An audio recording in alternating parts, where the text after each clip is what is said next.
and so, like I said, it depends on the country.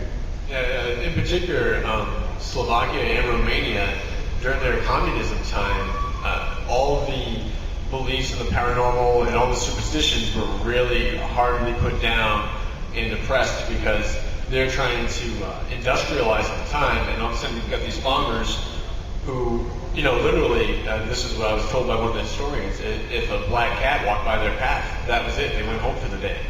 And so communism had to put an end to that, so anybody who had these beliefs and held them up, it was squashed right out. And the other thing on that, I remember we went to Ireland and we went to a bar, surprise. And they said, all right, what are you guys here for? I said, we do a TV show, Ghost Songs International. That seems like a stupid show. What a dumb idea. And we said, well, nobody believes in it. He's like, what do you mean? Everyone believes in ghosts. But you can find them anywhere. Why would you go overseas to find them?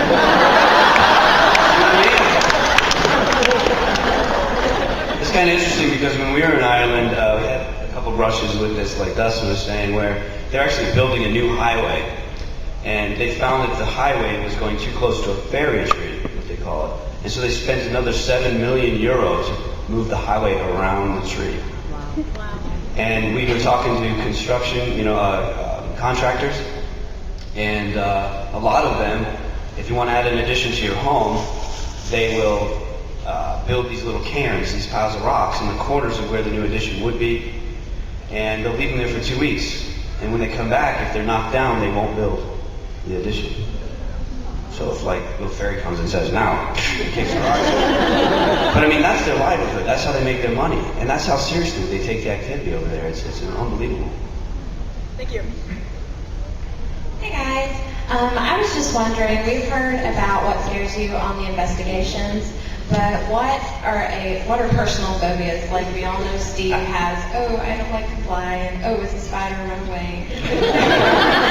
what personally scares you as far as I often wonder if we ever did get Steve on a plane and there was a spider. I've seen that movie, Spiders on a Plane. I don't know, go for it.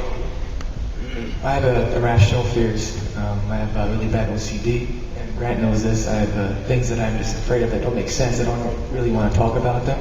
But it's just like things that other people are like, really? You're afraid of that? So I wouldn't say necessarily that it's fear, it just makes you uncomfortable. Little things.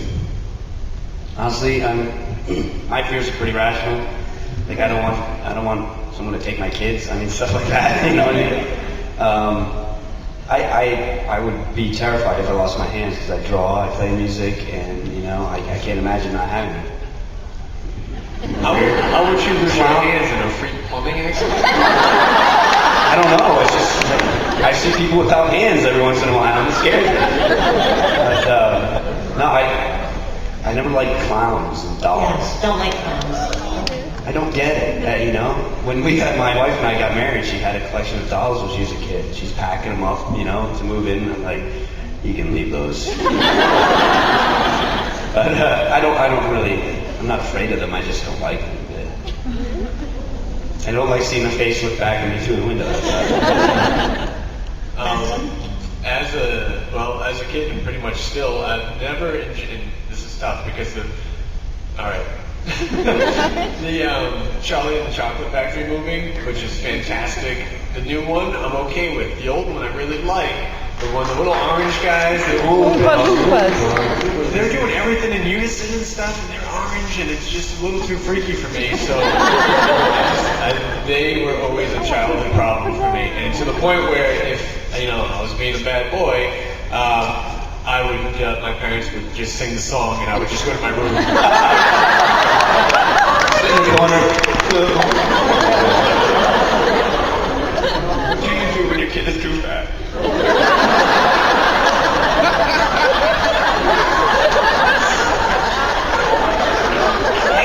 Dustin, for me, it was the flying monkeys. My mother would say, those monkeys are going to come and get you. Oh, they will. Parenting by fear. All right, I have 2 questions, and I hope that's all right. All right, the first one, and this is obviously for Ghost Hunters Classic. Have you ever...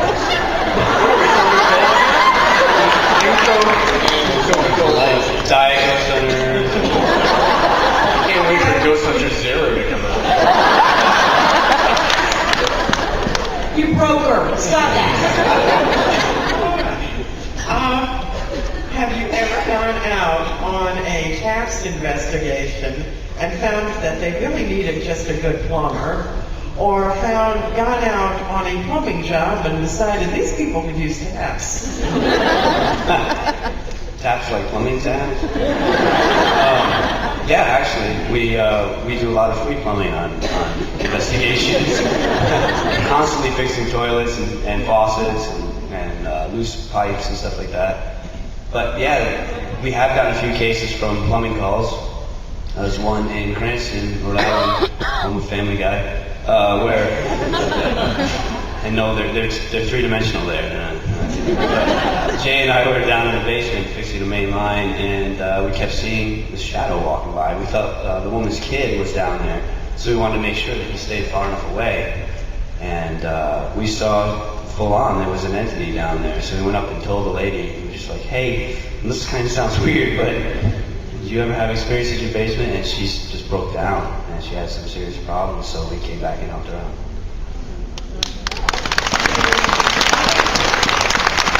Plumbing stuff really rocks with you guys. Plumbing, man. Next year I'm going to bring some Drano. I'll sign that and sell it. All of us have had plumbing problems, so we're all able to relate to But them. did you ever think plumbing questions would come up in Dragoncon?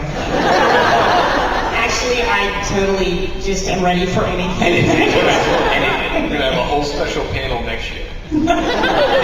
Ghost Hunters, plumbing problem. Representative 2 and 3. All with the rock star. All with the rock star. Okay, the other, obviously Taps was around before it got on the Sci-Fi Channel. Do you think that the association with the show has you're obviously a very tight-knit group. Has this affected the way that Taps itself holds? Has the show affected you in a negative manner, not affected you, or affected you in a positive manner? I gotta say that in the beginning, it was not good. It was very difficult. We had to totally reinvent how we investigate now that we had crew around with us, and they were on a timeline. They can only work 12 hours, and then they've got to stop. So we had to really. At the beginning, it was not good. We were having a lot of stress, a lot of nipping at each other, and I think you can see that. But once we figured that out, honestly, we were like purged by fire. It was a very difficult process, but now it's brought us way closer than ever. Our investigating is better than ever, and I'm glad that it happened. And when the show stops, our investigation techniques will be way better than they would have been without the show, I think. The blessing I got out of the show, and I'm sure you guys too, is just that I get to investigate places that I would not have ever. And that, thanks to Jay and Grant, especially for, bringing me on, I get to do this, and I love it. It's so awesome. But the dynamics of our relationship and stuff, we've gotten way tighter and way closer because you practically live together. I mean, you're on the road all the time. And even when we're done investigating, we don't go to our separate rooms and disappear. I mean, we go and do stuff, we go out and eat and everything. And it's incredible. I thought we would have killed each other by now.